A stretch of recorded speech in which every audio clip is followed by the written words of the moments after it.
คอีสานมีชื่อกล่าวขานทุ่งกุลา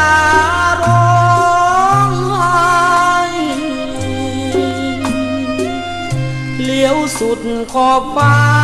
รามไรแผ่นดินกว้างใหญ่แรงดังไฟแผดพลางเขาเล่าไว้เป็นนิทาน